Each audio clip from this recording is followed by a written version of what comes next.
नमस्कार. लपंडाव मालिकेचा आजचा रिव्ह्यू तुम्ही पाहत आहात. तर लपंडाव मालिकेचा आजचा भाग खरंच खूप स्पेशल आहे, कारण इतक्या दिवसांपासून चाललेल्या सखीच्या स्वयंवराची आता फायनली सुरुवात होणार आहे आणि तेच सगळं आजच्या भागामध्ये तुम्हाला पाहायला मिळणार आहे. त्यामुळे एपिसोड शेवटपर्यंत पाहायलाही विसरू नका आणि चॅनलला सबस्क्राईब करायलाही विसरू नका.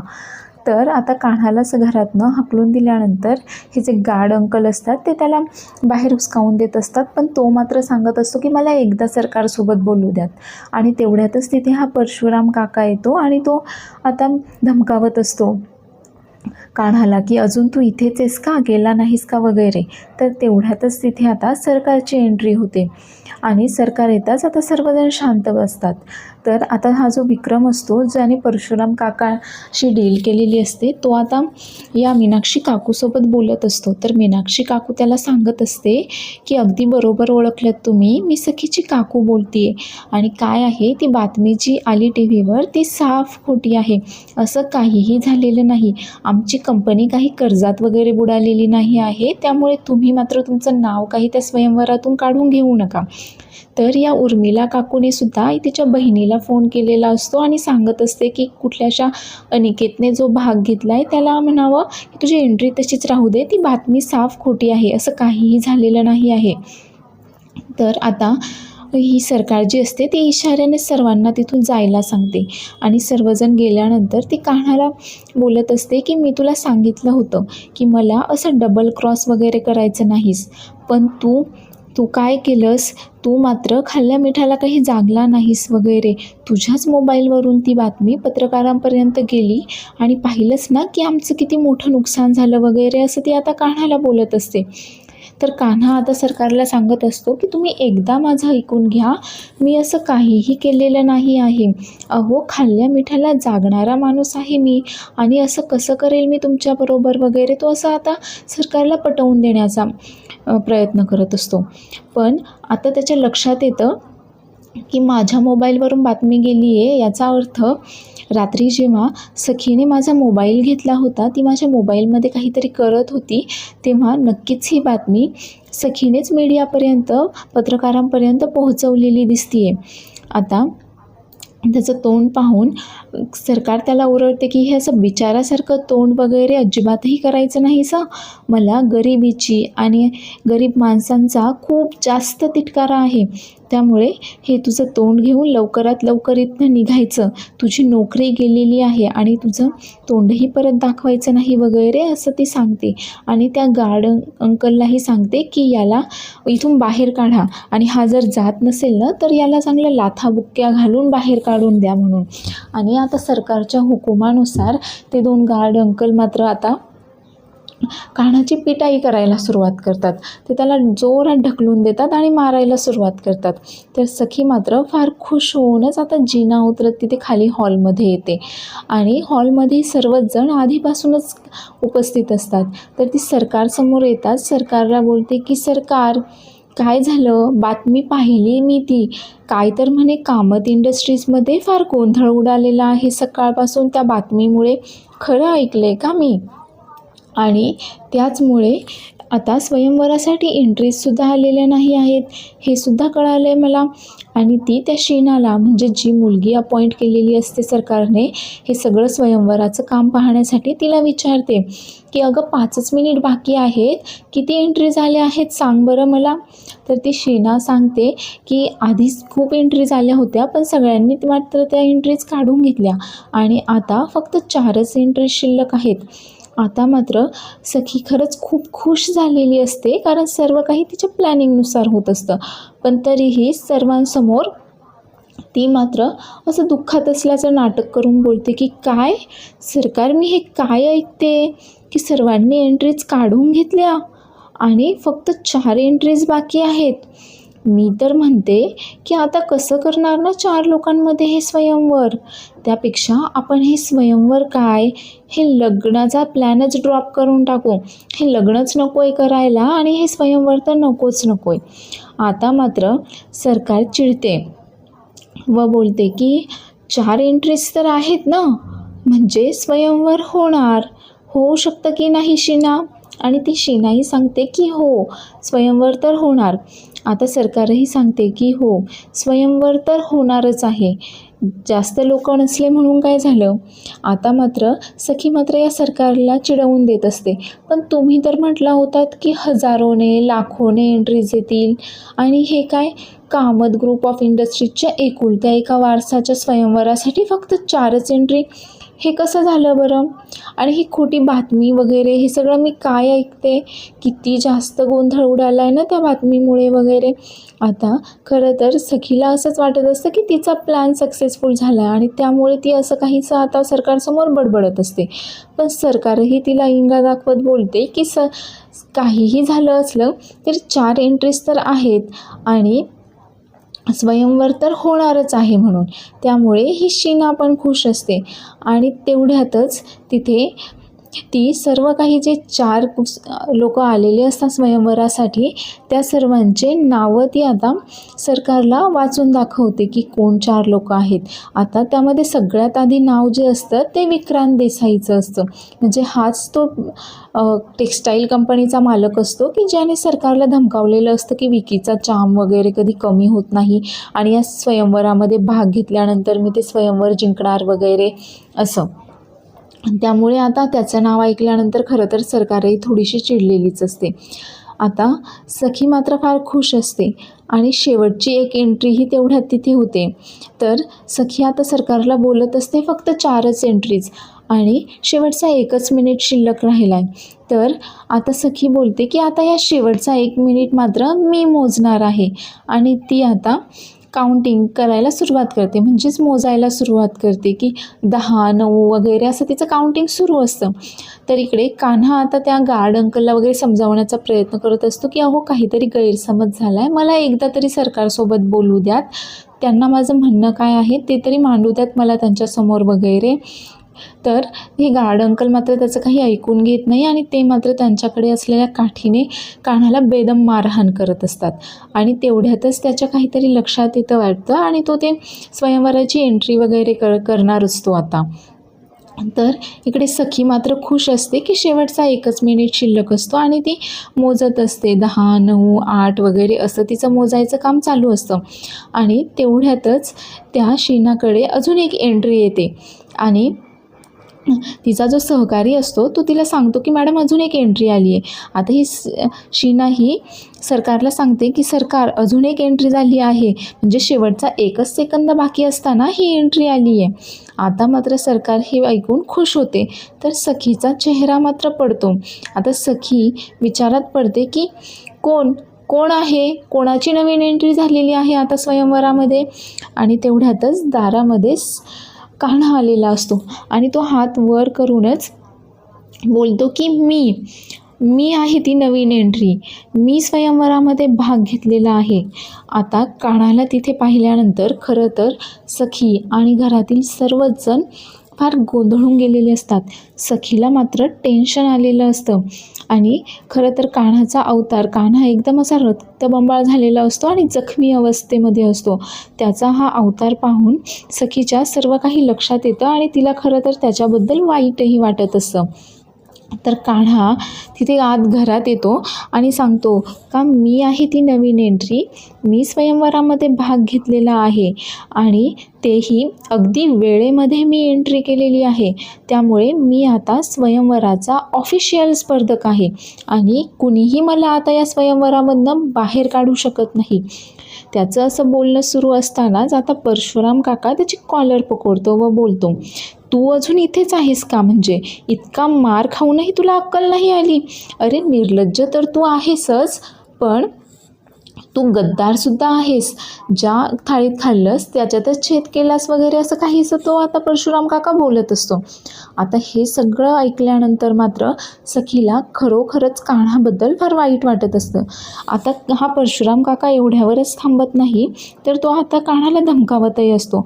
म्हणजे बघ आता तुला फक्त मारलं आहे, लवकरात लवकर तुझी एंट्री मागे घे आणि इथून चालता हो, नाहीतर तू जिवंत राहशील की नाही याचीही काही गॅरंटी नाही आहे वगैरे असं तो धमकावत असतो. आता खरंच सखीला फार वाईट वाटत असतं आणि ती काकाला थांबवते व बोलते, काका थांबा जरा, हे सर्व त्याने काही एक केलेलं नाही आहे, हे सगळं मी केलं आहे. आता हे ऐकल्यानंतर मात्र सरकार फार चिडते व जोरात सखीचा हात पकडते आणि विचारते, मी केलं आहे म्हणजे नक्की काय म्हणायचं आहे तुला? त्यावर सखी सांगते की हो, मीच केलं आहे हे सगळं. आता काल रात्री मी घरी नव्हते हे तर सगळ्यांना माहीत आहे ना.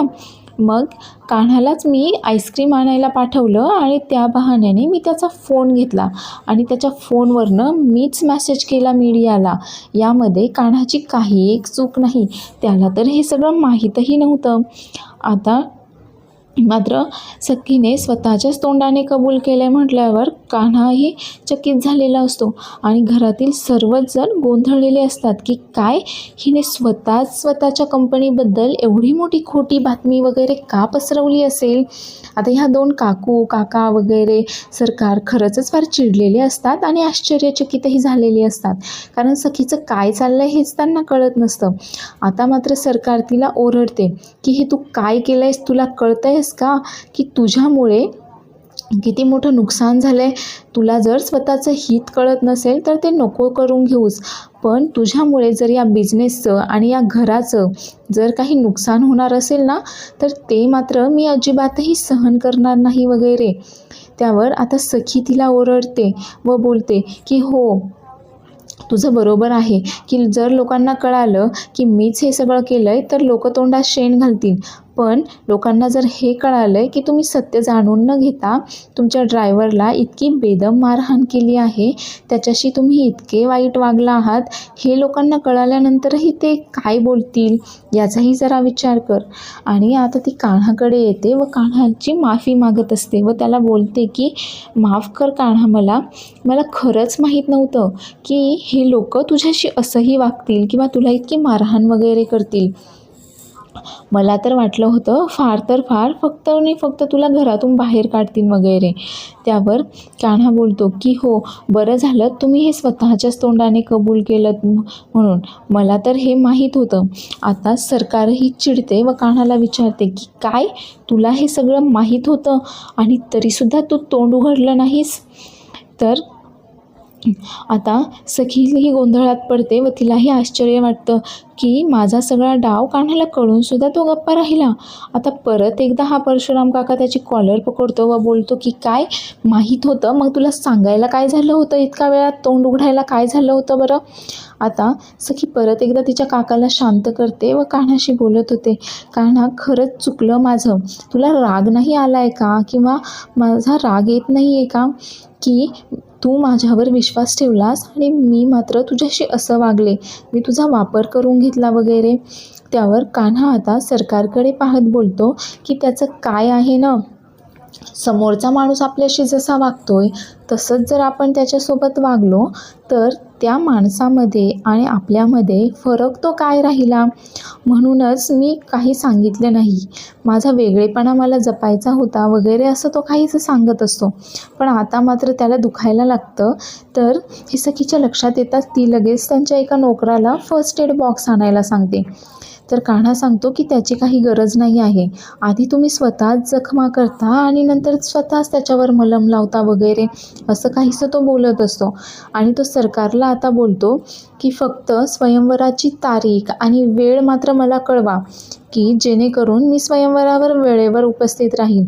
आणि हो, हे स्वयंवर आता मीच जिंकणार आहे असंही तो आता सखीला आणि सरकारला सांगून तिथून जायला निघतो. तर तेवढ्यातच परशुराम काकाच्या फोनवर मेसेज येतो आणि तो सांगतो की टी व्हीवर परत तुम्ही जे बाईट दिलं होतं ते आलं आहे, आपण ते पाहूयात. आणि आता तो टी व्ही चालू करतो तर ते चॅनेलवाले ज्यांनी ही न्यूज दिलेली असते ते आता सरकारचं स्पष्टीकरण वगैरे दाखवत असतात. तर आता सरकार सर्वांना सांगत असते की नमस्कार, हा जो काही गोंधळ उडालेला आहे, ही जी काही बातमी आलेली आहे ती साफ खोटी आहे, ही खरं तर एक अफवा आहे, पण तुम्हाला सांगायला मला आनंद होतोय की ही अफवा ज्याने कोणी पसरवली आहे त्याचे मात्र मला आभारच मानवायचे आहेत. त्याला आम्ही नंतर शोधून तर काढणारच आहोत, पण मी आज जाहीररित्या त्याचे आभारही मानते. काय आहे की याचा थेट परिणाम स्वयंवरावर होत होता. म्हणजे काय आहे ना, ही बातमी येण्यापूर्वी अगदी लाखो लोकांनी या स्वयंवरासाठी रजिस्ट्रेशन केलं होतं. त्यामुळे हे आमच्यासाठी ही थोडीशी कॉम्प्लिकेटेड प्रोसिजर झाली होती. पण ही बातमी येताच खूप साऱ्या लोकांनी त्यांचे ॲप्लिकेशन्स काढून घेतले आणि ते आमच्यासाठी इझी झालं. म्हणजे हे सगळे लोक जे आले होते ते फक्त सखीच्या पैशासाठी, प्रॉपर्टीसाठी आलेले होते. पण ते लोक आता तिथनं गेले आहेत आणि जे फक्त प्युअर लोक आहेत तेच फक्त या स्वयंवरामध्ये भाग घेत आहेत वगैरे. आणि आता स्वयंवर आम्ही उद्याच करणार आहोत. आता मात्र हे ऐकल्यानंतर घरातील सर्वच जण जे असतात ते शॉक होतात. जास्त करून सखी तर जास्त शॉक झालेली असते. तर तेजस्विनीने त्या स्पष्टीकरणामध्ये तिच्या चॅनेलवर हेच सांगितलेलं असतं की हा सगळा गोंधळ उडू नये म्हणून आम्ही उद्याच स्वयंवर करतो आहे आणि सखीला पण असंच वाटतं की उद्याच्या उद्याच स्वयंवर व्हावं वगैरे असं. आता मात्र सखी फार चिडते, तर सरकार मात्र तिच्याकडे पाहत हसत असते. आता ही शीना जी असते ती लगेच बोलते की सरकार, तुम्ही अजिबातही काही काळजी करू नका. उद्याच स्वयंवर असलं म्हणून काय झालं, मी तर एकदम व्यवस्थित छान सगळी तयारी करणार आहे आणि आता मी तयारी करण्यासाठी जाते असं बोलून तीही तिथून निघून जाते. तर आता सरकार जी असते ती सखीजवळ येते व बोलते, ऐकलंस ना तू, उद्याच आहे तुझं स्वयंवर. तुला काय वाटलं होतं की तू हे खोटी बातमी देऊन वगैरे वाचशील, तर आता असं काहीही होणार नाही. आता उद्याच्या उद्याच स्वयंवर होणार आहे वगैरे ती असं सखीला सांगत असते. आणि कान्हालाही सांगते की तू विचारत होतास ना स्वयंवर कधी आहे वगैरे, तर उद्याच आहे स्वयंवर. आजच्या दिवस तू सुट्टी घे, आराम कर, स्वयंवराची तयारी कर आणि उद्या मात्र वेळेवर स्वयंवराला ये. तर आता सरकारला धन्यवाद बोलून कान्हाही तिथून जायला निघतो. तर खरं तर आता सखी फार जास्त चिडलेली असते तिच्या आईवर, पण ती मात्र काहीच बोलत नाही. आता सरकार जी असते ती घरातील बाकी लोकांनाही हसूनच सांगत असते की अरे तुम्ही कसली वाट पाहताय, आता उद्याच्या उद्या स्वयंवर आहे, तयारीला लागा, किती जास्त तयारी करायची आहे आपल्याला वगैरे. आणि ती सर्वांना तिथून जायला सांगते. आता सर्वजण तिथून निघून गेल्यानंतर आता सखीही तिच्यावर फार चिडलेली असते आणि तिच्याशी काहीही न बोलता सखी तिथून जायला निघते.